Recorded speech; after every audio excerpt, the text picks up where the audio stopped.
Hi, hello, வணக்கம். Welcome back to Trend Backers Academy. திரும்ப வந்து மார்க்கெட் நிஃப்டி முடிச்சு விட்டீங்க போங்க. அந்த மாரி சிச்சுவேஷன் தான் இன்னைக்கு. ஸோ, அதுக்கு 2 ரீசன் மெயினான ரீசன்.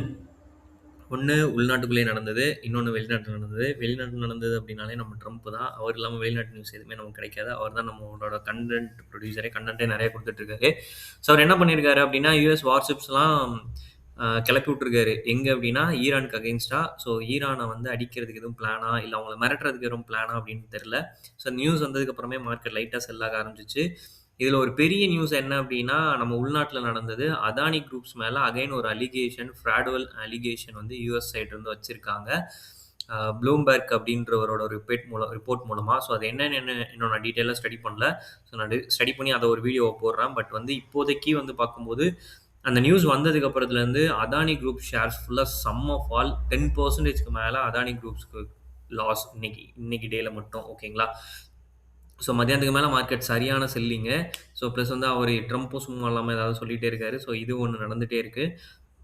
ஸோ அதனால நிஃப்டி வந்து பார்த்தீங்கன்னா, பயங்கர ஃபால். ஸோ இந்த இம்பாக்ட் திரும்ப செவ்வாய்க்கிழமையும் இருக்கும்னு நான் எதிர்பார்க்குறேன். அண்ட் வந்து ஏன்னா திங்கட்கிழமை market leave 26 republic day. So market leave. So கண்டிப்பா அந்த இம்பாக்ட் இருக்கும் அப்படின்னு நான் எதிர்பார்க்குறேன். செவ்வாய்க்கிழமை மார்க்கெட்ல. ஏன்னா பயங்கரமான அடி. இன்னைக்கே செல்லிங் சரியான செல்லிங். கரெக்ட்டா இதுக்கு முன்னாடி 2 வருஷத்துக்கு முன்னாடி இதே மாரி அதானி மேல ஒரு சாரி 2 இயர்ஸ் ஆர் 3 இயர்ஸ்க்கு முன்னாடி அதானி மேல இதே மாரி ஒரு அலிகேஷன் வந்துச்சு. ஸோ அப்ப வந்து பார்த்தீங்க அப்டின்னா, பயங்கர ஃபால். அதுக்கப்புறம் ஒரு நல்ல கம்பேக் குடுத்தாங்க.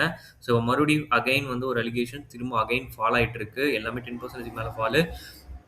இதுல மெயினா பார்த்தீங்கன்னா, எல்ஐசிக்கு தான் ஹெவியான ஃபால். இன்னைக்கு ஒரே நாள்ல வந்து பார்த்தீங்கன்னா, கிட்டத்தட்ட 12,000 கோடி லாஸ் அப்படின்னு சொல்லியிருக்காங்க. ஏன்னா, அதானி குரூப்ஸ்ல தான் வந்து எல்ஐசியோட மோஸ்ட் இம்பார்ட்டன்ட் அவங்களோட இன்வெஸ்ட்மென்ட்ஸ் எல்லாமே அதுல தான் இருக்கு. ஓகேங்களா? கிட்டத்தட்ட 70% எல்ஐசியோட நம்ம போடுற அமௌண்ட் எல்லாமே வந்து பார்த்தீங்கன்னா, 70% வந்து அதானி குரூப்ஸ்ல மட்டும் தான் அவங்க இன்வெஸ்ட் பண்றாங்க. ஆனா, அவங்க செல் பண்ண மாட்டாங்க. ஏன்னா, அதானி குரூப் வந்து திரும்ப டெவலப் ஆகுற ஒரு கம்பெனி தான். ஸோ, அதனால கண்டிப்பா செல் பண்ண மாட்டாங்க. பட் வந்து இன்னைக்கு ஒரே நாள்ல வந்து அவங்களுக்கும் ஒரு ஹியூஜ் லாஸ். ஓகேங்களா? ஸோ இதுதான் இன்னைக்கு நடந்தது. ஸோ ஃபர்தரா வந்து நிஃப்டியோட லெவல்ஸ் என்ன நாளைக்கு செவ்வாய்க்கிழமை எந்த மாரி மூவ்மெண்ட் இருக்கும் அப்படின்றத பார்க்கறதுக்கு முன்னாடி, உங்களுக்காக யூஸ்ஃபுல் கன்டென்ட் போடுறவங்க ட்ரெண்ட் பிரேக்கர்ஸ் அகாடமி இதுவரைக்கும் நீங்க சப்ஸ்கிரைப் பண்ணல அப்படின்னா, சப்ஸ்கிரைப் பண்ணிக்கோங்க. வீடியோக்குள்ள போலாம். ஆ இப்போதைக்கு வந்து பார்த்தீங்கன்னா, நிஃப்டி வந்து 25,048 நம்ம 60 வந்து ஒரு சப்போர்ட் சொல்லியிருந்தேன். அதுக்கு கீழ தான் ஓப்பன் ஆயிருக்கு. ஸோ என்ன பொறுத்தவரைக்கும் இப்போதைக்கு ஃப்ளாட்டா தான் ஓப்பன் ஆயிட்டு இருக்குங்க மார்க்கெட். ட்ரேட் ஆயிட்டு இருக்கு. ஒரு மாரி நெகட்டிவ் ஃப்ளாட்டா ட்ரேட் ஆயிட்டு இருக்கு. Dow Jones, Nasdaq. ஆனா என்னன்னா, நமக்கு தான் லீவே தவிர அவங்களுக்கு லீவ் கிடையாது. ஸோ மண்டே அவங்க ட்ரேட் பண்ணுவாங்க. ஸோ அதனால ஓப்பனிங் எப்படி இருக்கும்னு நம்மளால சொல்ல முடியாது. பட் வந்து செல்லிங் பிரஷர் இன்னும் இருக்கு மார்க்கெட்ல. ஸோ அதனால என்ன பொறுத்தவரைக்கும் 24,900 வரைக்கும் திரும்ப கீழ இறங்கும்னு நான் எதிர்பார்க்கிறேன். அதையும் பிரேக் பண்ணுச்சுன்னா 24,780.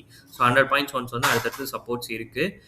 ஸோ மேல ஏறுச்சு அப்படின்னா 25,220 அத பிரேக் பண்ணணும். ஆனா எனக்கு தெரிஞ்சு இப்போதைக்கு நடக்காதுன்னு நினைக்கிறேன். Because of Adani. ஓகேங்களா? இது வந்து நிஃப்டியோட லெவல். ஸோ பேங்க் நிஃப்டி அவனும் இன்னைக்கு செல்லிங் தான். நம்ம ட்ரெண்ட் லைன் சொல்லியிருந்தோம். அந்த ட்ரெண்ட் லைனுக்கு பிரேக் பண்ணி அந்த ஜோன பிரேக் பண்ணி தான் வச்சிருக்கான். ஸோ நாளைக்கு வந்து கீழ ஓப்பன் ஆச்சு அப்படின்னா, டுவர்ட்ஸ் வந்து அவன் கிட்டத்தட்ட வந்து அவன் செல்லிங் போற சான்சஸ் இருக்குங்க. ஒரு 1000 பாயிண்ட் வந்து பேங்க் நிஃப்டி நெகட்டிவ் ஆறதுக்கு பாசிபிலிட்டீஸ் இருக்கு. ஓகேங்களா? ஸோ ஐடி அவன் வந்து ஜோன்லேயே தான் இருக்கான். பேங்க் நிஃப்டி ஃபால் ஆன அளவுக்கு ஐடி ஃபால் ஆகல. ஐடி கொஞ்சம் ஸ்டேபிள் தான். ஆனா பேங்க் நிஃப்டி தான் ஃபாலு. பேங்க் நிஃப்டி வந்து ஆல் டைம் ஹைலேருந்து ஃபால் ஆகுறான். ஸோ அத வந்து மைண்ட்ல வச்சுக்கோங்க. ஸோ ரிலையன்ஸ் நெனச்ச மாரியே வந்து ரீடெஸ்டிங் தான். ரீடெஸ்டிங் எடுத்து திரும்ப கீழ தான் வரான். ஸோ நாளைக்கு வந்து 1366 செவ்வாய்க்கிழமை சப்போர்ட்டா இருக்கும். அதையும் பிரேக் பண்ணுச்சுன்னா 1327. ஹெச்டிஎஃப்சி பேங்க் அவனும் செல்லிங் தான். ஸோ ஆனா அவன் ட்ரெண்ட் லைன பிரேக் பண்ணல. 914 அப்படின்ற ட்ரெண்ட் லைன பிரேக் பண்ணாம தான் க்ளோசிங் வைக்கிறான். ஸோ இன்கேஸ் அத பிரேக் பண்ணான்னா கொஞ்சம் க்ரூசியல் ஆவணும். ஸோ எல்லாமே கொஞ்சம் செல்லிங் போற மாரி தான் இருக்கு. டவுன் ட்ரெண்ட்ல தான் இருக்கு. ஸோ பார்ப்போம் என்ன பண்றாங்கன்னு. ஓகேங்களா? ஓகே. தேங்க் யூ ஃபார் வாட்சிங்.